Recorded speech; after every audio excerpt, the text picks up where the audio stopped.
नमस्कार, स्वागत है आपका झारखंड समाचार में। झारखंड में सीएम को ईडी का 10वां समन, कहा आप नहीं आएंगे तो हम आएंगे। 9वें समन के जवाब में सीएम हेमंत ने व्यस्तता का दिया था हवाला। तो वहीं बिहार की राजनीति पर जेएमएम बोला, नीतीश केवल कुर्सी के इसलिए नहीं बनाए गए संयोजक। ईडी के 10वें समन पर सुप्रियो भट्टाचार्य ने कहा जवाब देंगे। वहीं जेपीएससी सिविल सर्विसेज एग्जाम को लेकर आया बड़ा अपडेट। इस तारीख को भरे जाएंगे फॉर्म, इतने पदों पर होगी बम्पर बहाली। और लोकसभा चुनाव 2024 को लेकर लक्ष्मीकांत वाजपेयी झारखंड के चुनाव प्रभारी नियुक्त। दीपक प्रकाश व आशा लगड़ा को भी दायित्व। और मैथन में पथराव लाठीचार्ज मामले में पुलिस का एक्शन, 19 नामजद व 100 अज्ञात पर प्राथमिकी दर्ज। वहीं झारखंड में शीतलहर माइंस में पहुंचा मैस्कुलीगंज का पारा, जाने कब मिलेगी ठंड से राहत।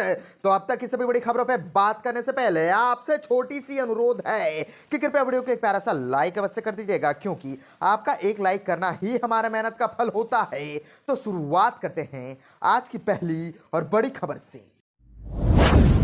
इस वक्त की बड़ी खबर झारखंड से आ रही है, जहां झारखंड के सीएम को ईडी का 10वां समन मिल चुका है। कहा आप नहीं आएंगे तो हम आएंगे। 9वें समन के जवाब में सीएम हेमंत ने व्यस्तता का दिया था हवाला। दरअसल ईडी ने एक बार फिर से मुख्यमंत्री हेमंत सोरेन को पत्र लिखकर कहा है कि जमीन घोटाला मामले में वह पूछताछ के लिए 19 या 31 जनवरी को समय दे। ईडी की ओर से 25 जनवरी को मुख्यमंत्री हेमंत सोरेन को पत्र भेजकर यह भी कहा गया है कि अगर वह इन 2 तिथियों में से किसी एक दिन पूछताछ के लिए नहीं बताते हैं तो ईडी अब इनमें से किसी भी दिन आकर उनसे पूछताछ कर सकती है। इस पत्र के भेजे जाने के बाद फिलहाल राजनीतिक महकमे में हलचल तेज हो गई है। कयास लगाया जा रहा है कि इस बार ईडी जमीन घोटाले मामले में पूछताछ को लेकर सख्त कदम उठा सकती है। इससे पहले ईडी ने 20 जनवरी को मुख्यमंत्री हेमंत सोरेन से जमीन घोटाले मामले में उनके आवास पर पूछताछ कर चुकी है। 7 घंटे तक चली पूछताछ में ईडी उनका पूरा बयान दर्ज कर सकती थी, इसलिए उन्हें दोबारा पूछताछ के लिए एक दिन और समय देने के बाद ईडी ने पत्र भेजकर कहा था। ईडी ने अपने पत्र में उन्हें कहा था कि वे 27 से 31 के बीच वे पूछताछ के लिए समय बताएं, लेकिन हेमंत सोरेन की ओर से अभी तक पूछताछ के लिए समय ना देकर यह पत्र भेजकर जवाब दिया गया था कि वे उचित समय पर इसका जवाब देंगे।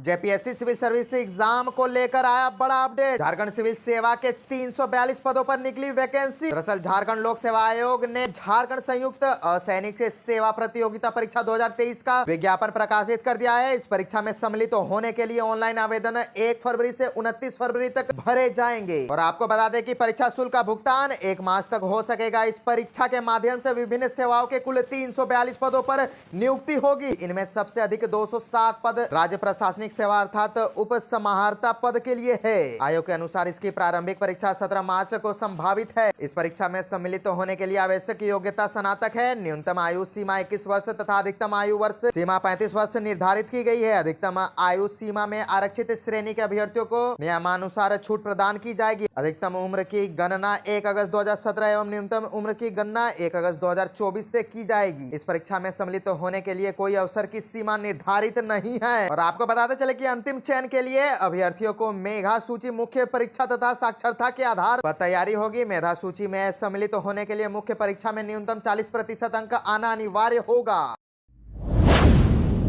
गिरिडीह में 7 साइबर अपराधी गिरफ्तार, क्रेडिट कार्ड धारकों से करते थे ठगी। दरअसल मामला गिरिडीह का है, जहां गिरिडीह में साइबर अपराध के मामले बढ़ते जा रहे हैं। हालांकि पुलिस भी लगातार इस पर लगाम लगाने की कोशिश में जुटी है, लेकिन गिरिडीह पुलिस ने साइबर अपराधियों के खिलाफ एक बार फिर से बड़ी कार्रवाई की है। गुप्त सूचना के आधार पर गिरिडीह पुलिस ने अहिलापुर थाना क्षेत्र के सिंहपुर गाँव में छापेमारी कर 7 साइबर अपराधियों को गिरफ्तार कर लिया है।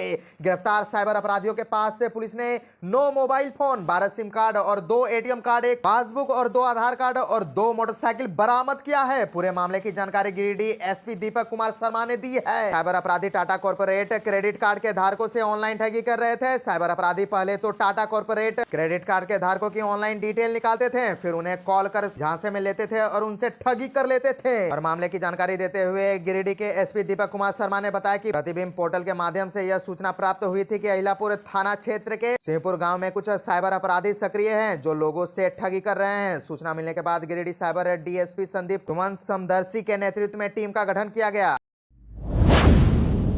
बिहार की राजनीति पर जेएमएम बोला, नीतीश केवल कुर्सी के इसलिए नहीं बनाए गए संयोजक। ईडी के 10वें समन पर सुप्रियो भट्टाचार्य ने कहा जवाब देंगे। दरअसल बिहार में सियासी घमासान मचा हुआ है। एक बार फिर से नीतीश ने एनडीए में शामिल होने की चर्चा तेज है। नीतीश कुमार के बीजेपी के साथ जाने के कयास पर जेएमएम के केंद्रीय महासचिव सुप्रियो भट्टाचार्य ने कहा कि वो किसी के नहीं हैं, वो केवल कुर्सी के हैं। सुप्रियो भट्टाचार्य ने कहा कि सबको पता है कि ऐसा कोई सगा नहीं जिन्होंने उन्हें ठगा नहीं। अगर नीतीश को बिहार की जनता के प्रति सोच होती, चिंता होती तो ऐसा विश्वासघात नहीं करते। बिहार की जनता राजनीतिक तौर पर मजबूत है, सब समझती है। बिहार की जनता नीतीश के इरादों को भी समझती है। नीतीश की पार्टी 2025 में जीरो पर आ जाएगी और 2024 में ही इसका पत्ता साफ हो जाएगा। उन्होंने कहा कि नीतीश कुमार की इन्हीं हरकतों के कारण उन्हें इंडिया गठबंधन का संयोजक नहीं बनाया गया। सुप्रियो भट्टाचार्य ने कहा कि झारखंड में नीतीश की उपस्थिति बिल्कुल नहीं है। नीतीश ने इंडिया गठबंधन को जोड़ा है, लेकिन लोगों को उनके चरित्र को देखकर शक था कि वह फिर कुछ और कर सकते हैं। सभी को डर था कि वह इंडिया गठबंधन को नष्ट ना कर दे। इसे लेकर इंडिया गठबंधन के सभी नेता सतर्क थे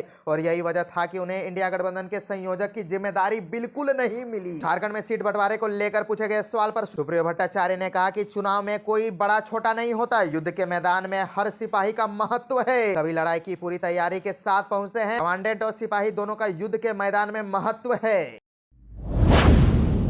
और एक बड़ी खबर झारखंड के धनबाद शहर से आ रही है, जहां मैथन में पथराव लाठीचार्ज मामले में पुलिस का एक्शन दिखा। 19 नामजद और 100 अज्ञात पर प्राथमिकी दर्ज। दरअसल धनबाद के मैथन स्थित डीवीसी प्रशासनिक भवन के समक्ष धरना प्रदर्शन कर रहे दुकानदारों व मासद समर्थकों के साथ सीआरएफ जवानों की हुई झड़प। पथराव व लाठीचार्ज के मामले में दोनों ओर से 19 लोगों पर नामजद व 100 से अज्ञात लोगों पर मुकदमा दर्ज कराया गया है। पुलिस मामले की छानबीन कर रही है। इस मामले में अब तक किसी की गिरफ्तारी नहीं हुई है। और आपको बता दें कि सीआरपीएफ के निरीक्षक ददन सिंह की लिखित शिकायत पर मैथन थाना में पूर्व विधायक अरूप चटर्जी, काली पहाड़ी उत्तर के मुखिया बबलू चौधरी, साहेब घोष, रवि मल्ला, शिबू, अमित साव संग कई नामजद व 100 से अधिक अज्ञात लोगों पर मुकदमा किया गया है। सिंह ने प्राथमिकी में कहा है कि अरूप चटर्जी के नेतृत्व में किए जा रहे प्रदर्शन के दौरान जवानों पर पत्थर फेंके गए और ड्यूटी के दौरान मारपीट भी की गई। दूसरी ओर मासद समर्थक महताड़ी निवासी सोहन किस्कू ने भी डीवीसी के उप महाप्रबंधक संग कई पर नामजद व 20 से 25 अज्ञात जवानों पर मुकदमा दर्ज कराया।